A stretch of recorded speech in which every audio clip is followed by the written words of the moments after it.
alamin wassalatu wassalamu ala asrofil anbiya'i wal mursalin wa ala alihi washabihi ajmain amma ba'du. Langsung kemawon ini menyapa saudara-saudara kita semua dimanapun berada yang sehobi pecinta bambu unik Nusantara.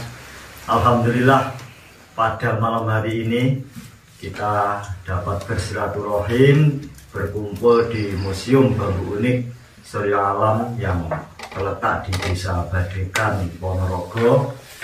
Alhamdulillah pada malam hari ini kita mendapat kunjungan dari saudara-saudara dari Jombang, Kang Dinata, Kang Erlang, terus ini dari Pacitan, Kang Doni kali Kang Didi. Alhamdulillah pada malam hari ini kita bisa berkumpul di sini mempererat tali silaturahim persaudaraan kita sesama pecinta bambu unik Nusantara. Alhamdulillah pada malam hari juga kita bisa ngobrol-ngobrol bercerita tentang pengalaman masing-masing dalam pembulangan bambu unik, yang mana di wilayah masing-masing juga mempunyai cerita dan kisah tersendiri. Nah, dengan seperti itu kita bisa semakin gayeng. Ternyata semua pembulang bambu unik itu mempunyai pengalaman masing-masing. Ada yang lucu, ada yang menegangkan, dan lain sebagainya. Maka dari itu marilah pada malam hari ini mumpung kita bersilaturahim di rumahnya Mbah Warno, kita bisa menambah wawasan, menambah pengetahuan kita tentang bambu unik yang selama ini kita cari, yang selama ini kita berusaha untuk mendapatkan, yang selama ini kita berusaha untuk mengkoleksi di tempat masing-masing. Alhamdulillah pada malam ini kita bisa bersama dengan Mbah Warno, kita bisa nanti ngomong-ngomong lebih gayeng ataupun lebih tanya yang apa yang jadi unek-unek kita selama ini, mungkin yang belum bisa terpecahkan pada diri kita masing-masing, kita bisa langsung tanya kepada Mbah Warno. Mungkin untuk pembukaan dari saya sekian dulu, nanti kita sambung dengan ngobrol. Itu aja. Lagi bebas. Tadi istilahipun barangkali sedulur-sedulur mau bertanya ya bebas lah, karena ini sarasehan sekaligus mempererat tali persatuan, tali ukhuwah dalam dunia bambu unik Nusantara.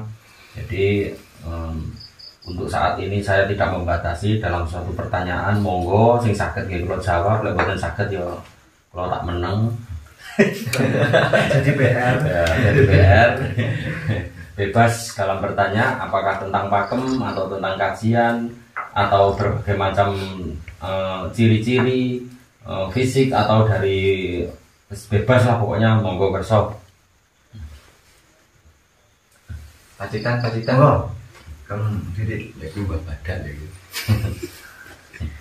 Niki kula mewakili saking Pacitan, niki ngapunten badhe tanglet nek manfaat lan keginaanipun bambu tumpang sari. Pun boten saged. Wow. Tekak aos ringkes padan gitu. Namanya tumpang sari. Yeah. Gini, Mas Kang Didik ya. Oke sedulur ya. Sebelumnya saya menyapa buat sedulur-sedulurku, khususnya para pecinta bambu unik Nusantara dimanapun berada. Alhamdulillah ya, pada kesempatan kali ini saya kedatangan sedulur-sedulur dari berbagai macam penjuru. Beliau dari Jombang, Mojo Warno, Mojo Agung, juga dari Pacitan, juga di kawasan Ponorogo. Dan alhamdulillah ya semua masih dalam keadaan sehat walafiat ya. Amin.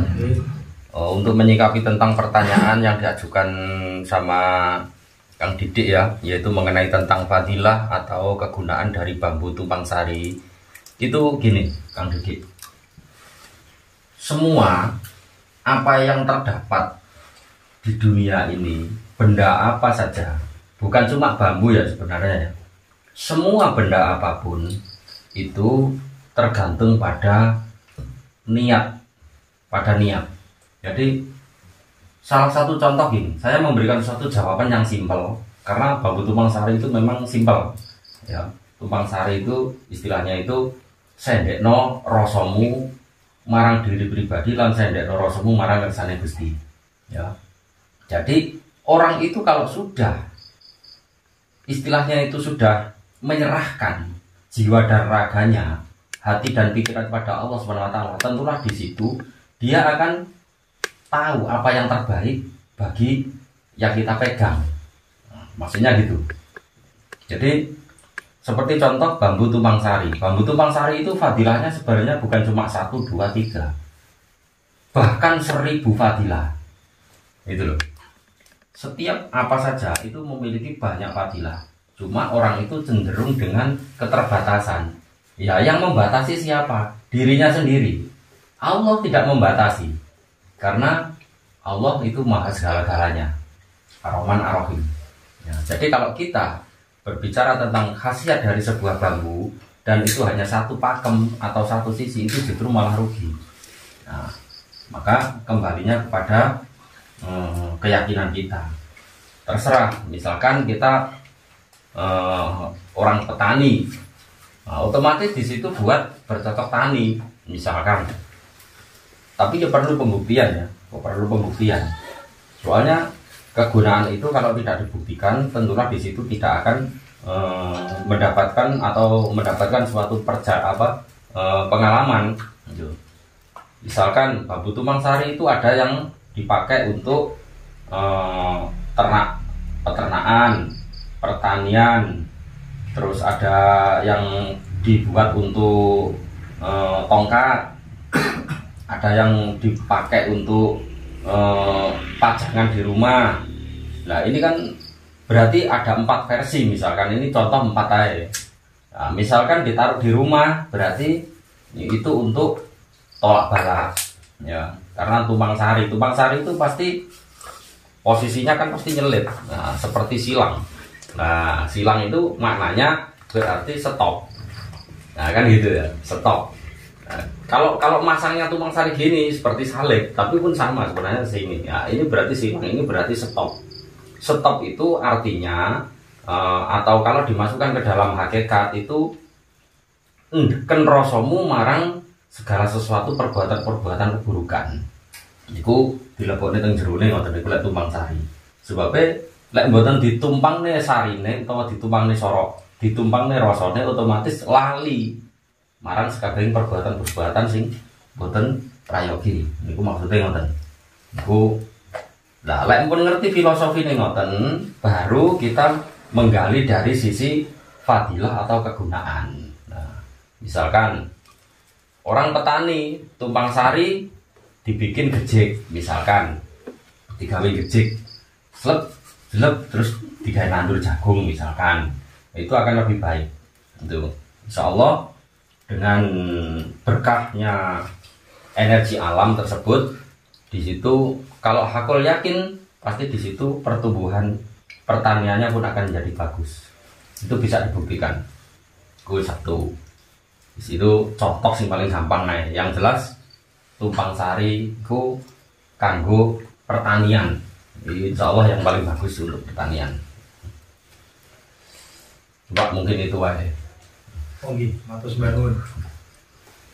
Mungkin enggak apa-apa, sama tanya lagi. Misalkan saya bertanyakan enggak apa-apa, bebas loh. Los. Kalau bercocok tanam itu memang Mbak, sudah ada yang membuktikannya. Dan itu pernah bercerita langsung ke saya. Dan bisa membuktikan ternyata dari lokasi yang ditanam itu sama penghasilannya itu kok jauh ora sesuai karo gamane papan kur sakmene kok iso hasil sakmene. Nah itu ternyata diawali dengan sing kados atur niku wau napa damel gejik niku ternyata dari bambu tumpang sari. Dan itu pernah dibuktikan sendiri. Itu pernah bercerita ke saya kan seperti itu. Berarti kan di situ kan sudah ada pembuktian. Secara tidak langsung meskipun kita tidak tahu, tapi ternyata di di situ ada cerita, ada yang membuktikan. Nah, berarti itu adalah yaitu karena keberkahan itu. Itu sedikit contoh bambu tumpang sari. Ini anu Bagong tentang bambu gendit lawan. Nah, bambu gendit ini kan jari ini tiang-tiangan khasiatin itu kan di pengajian itu nopo leres nopo mboten. Tapi wonten fakta membuktikan kalau pernah nyadi tiang niku numbat dhek leres pas dugi griyane nenten Madura mriku langsung dagangannya iki laris temenan niku leres nopo mboten sak. Iya, leres ngoten. Kan mau mun kula bahas ya. bahas. Jadi gini. Ya menyikapi tentang bambu kendit itu Kang Roni ya. Bambu kendit itu sebenarnya juga simbol dari ikatan manusia. Karena bambu kendit itu melambangkan sebagai sarana ikat pinggang. Berarti barang siapa yang bisa mengendalikan segala sesuatu mungkin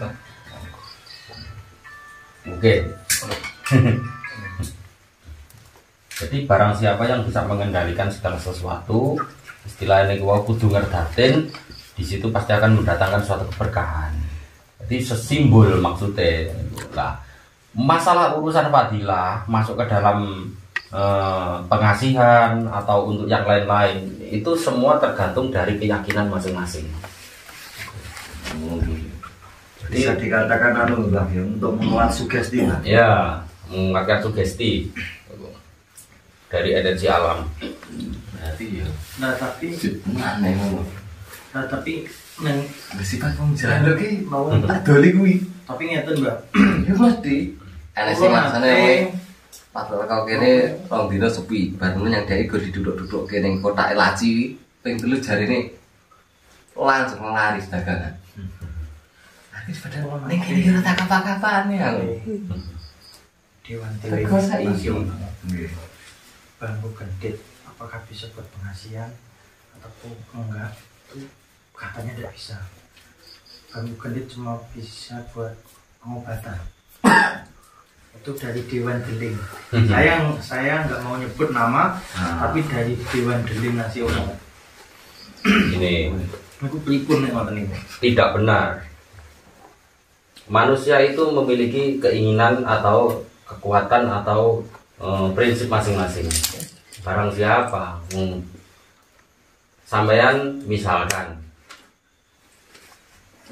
minum kopi, rasanya pripun Kang Didik? Manis. Manis. Ada gulane. Aku ngomong kopi ku sampean ngomong manis, kopi ku pahit. Saumpama sampean apa percaya? Sampean tetep belos keyakinane sampean wong tak ombe plegi kok. Oke. Kok tak arani pahit. Nah, itulah perbedaan. Nah, jadi orang itu kalau sudah mengeklaim dari segala sesuatu itu tidak dibenarkan, apalagi ini dunia bambu. Nah, bambu itu tidak bisa diklaim dalam penjelasan itu hanya satu versi. Sama saja Tidak terbatas. itu, padahal tidak Allah terbatas. tidak terbatas.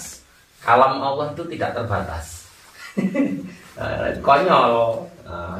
Lek sing sampean alami niku pernah saya alami kan.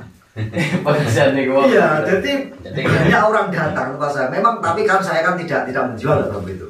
Aku wae Mbah, tulung iki aku golek pring gendit kan. Lah nggih apa? Wis to pokoke tak nggih. Tapi Nggih ngoten niku. ini Kang Didik, saya itu heran Kang. Sampean bisa mengatakan bahwa ada Dewan Deling. Lho ngaku dhewe iki lho. Wis dolanan pring sakmene mbahane lho urung tau roh Dewan Deling iki sapa. Nek nama bukan menyebutkan. Nah. Nek masalah nama nih Pak. Dewane Deling iki lho sapa? Dewane Deling iki Gusti Allah. Dewan Deling. Lha sampeyan iki Pengarisan iki lho nek Iya, kuwi cocok karo sing nyanggonku. pengajian penglarisan aku loro ki lek gendit. Ada aku. Nek Suka gagal bisa. dagang penghasilan. dagang wedhus berarti dagang sapi berarti kuwi lho Layune yo yang kuwi ya. iya sing nyanggone aku pun yo kebetulan wis ora mambu dupa kok mambu dupa lagi bar mecok lho. Ya marah alhamdulillah Mas ngene. Pernah sih anakku ngerti kok dikirimi duit serono kayak bonus gue lho, dari lega. Ini Pak Kagian gitu badadane yo gane. Aduh, lah aku ngono yo ra eling aku. Karena kene to pamer aja pamer bukan apa gimana. Aku ora tau dodol.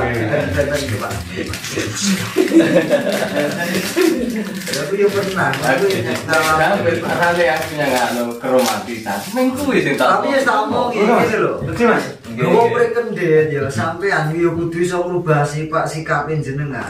Iku Mbah. Ngene. Ya sampean yo bener batine kene sampean ora iso mungkin pengeluaran sampean yo pangkat melarat ya sampean. Makanya di situ ada simbol kendit kon naleni weteng. Dadi aja ibaratnya nafsu mangan alu-amamu itu ujo. Ya aku buka mah. Berarti kalau mau Nahan mah. Lho batane. ora itu ora kaya iki mau sing nganggon ku tak omongi ngono kuwi.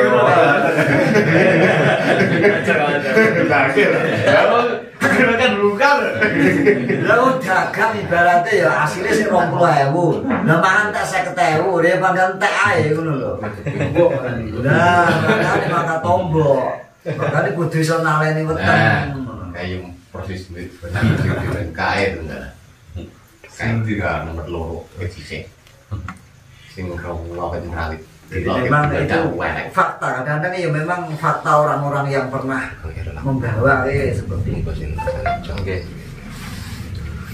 Makanya ya kita itu jangan terlalu membatasi istilahnya iki ngene menurutku ngene sing bener ya pendapatku kan itu kan tidak boleh sebenarnya di bambu itu. Ya yang penting tidak menyalahi pakem umum. Masalah khasiat fadilah itu ya jangan terlalu dibatasi menurut karpe dhewe kan. Ya padha batasi Gusti Allah.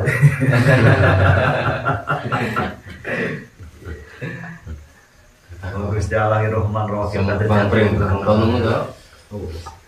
karena gini, bambu itu kan sebagai sarana wadah. Ibaratnya kita misalkan ini tempat aqua, terserah arep kok isi banyu monggo, kok isi kopi monggo, kok isi bir ya monggo, diisi apa ae wis monggo. Nah, berarti itu tergantung dengan keinginan kita. Maksudnya ngoten lah, bambu pun seperti itu. Jadi gini, semua bambu itu tergantung pada